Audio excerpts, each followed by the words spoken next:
जुन्नर शहरामध्ये शिवजयंती कशी साजरी झाली? चांगली झाली ना. प्रायव्हेट लिमिटेड होती शिवजयंती. बाकीचे जे शिवजयंतीच्या वेळेस सगळे इन्व्हॉल्वमेंट जेव्हा असायची तशी काय पाहायला मिळालं नाही. झाली चांगली, पण प्रायव्हेट लिमिटेड होती, एवढाच विषय होता. शेवटचा प्रश्न, दोन राष्ट्रवादी काँग्रेस एकत्र करण्याचा तुम्ही खूप प्रयत्न केला. जिल्हा परिषद पंचायत निवडणुकीच्या दरम्यान दोन पक्ष एकत्र येतीलच असे जवळजवळ संकेत मिळत होते, परंतु सध्या खूप फाटाफूट पाहायला मिळते.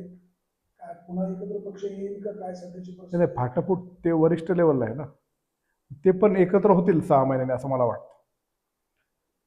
कारण फाटाफूट जरी म्हटले किंवा काय जरी तुम्ही म्हणायचा प्रयत्न करत असाल तरी दोन्ही पक्ष एकत्र करण्याचा हा नक्कीच निर्णय दोन्ही पार्टीकडून साईडनी झाला होता. पण त्यातून आता अजितदादांचं असं घडल्यानंतर सुनेत्रा वहिनी जेव्हा लिडरशिप करतात तेव्हा काही लिमिटेशन्स येतात. आता सुनेत्रा वहिनींचं लिडरशिप एस्टॅब्लिश करून स्टेबलाइज झाल्यानंतर हे 6 महिन्यात सगळं व्यवस्थित होऊन जाईल. पण बहुतांश अजितदादाच्या राष्ट्रवादी काँग्रेस पक्षाचं जे काही घटक असतील ते फक्त सुनेत्रा वहिनींचंच नेतृत्व ॲक्सेप्ट करणार आहे. तेव्हा इतर कोणाचं नेतृत्व ॲक्सेप्ट करण्याच्या मनस्थितीमध्ये नाही.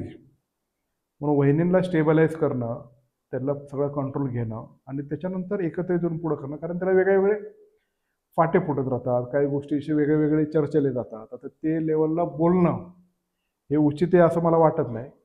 पण वरती जरी काय झालं तर आम्ही सगळे एक आहे जुन्नरला, असं आम्ही त्यांना ऑलरेडी सांगितलेलं आहे. आणि ते म्हणजे तुमचा लोकल लेवलचा निर्णय तर तुम्ही निश्चित प्रकारे त्या पद्धतीने वाटचाल आम्ही करणार आहे तालुक्यात तरी.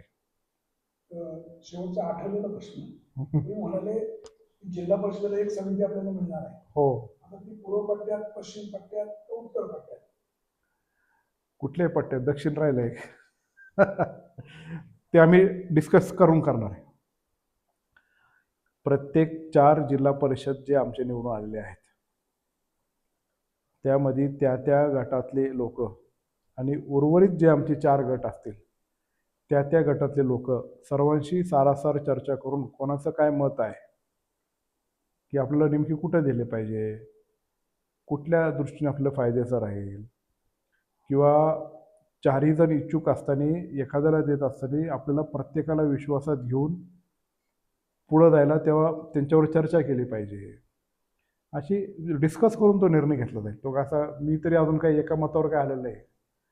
आणि त्यांनी जर महिला व बालकल्याण दिलं तर काय करायचं आणि समाज कल्याण दिलं तर काय करायचं, हे दोन्ही डिस्कस आम्ही करू. मध्यंतरी देवराम लांडे यांच्या गावची यात्रा झाली केवाडीला. हो. देवराम लांडेंना प्रश्न केला की देवराम लांडे, तुम्ही मुक्ताबाईच्या साक्षीने शिवसेनेमध्ये प्रवेश केला होता, परंतु तुम्ही राष्ट्रवादी काँग्रेसमध्ये परत कधी आला, काही समजलं नाही, तुमचा पक्ष कुठला? ते म्हणाले, माझा पक्ष अतुल वल्लभ पेनके, माझं लक्ष एकच 2029ला अतुल शेठ बेनके यांना आमदार करायचं. तर त्यांचा राष्ट्रवादी काँग्रेसमध्ये प्रवेश झालाय का होणार आहे? नाही, त्यांनी राष्ट्रवादी काँग्रेस पक्षामध्ये प्रवेश केल्यासारखंच आहे. ते मुळात असं म्हणतात की मी शिवसेनेत प्रवेशच केलेला नाही. मी त्यांना म्हटलं कसं काय प्रवेश केला नाही?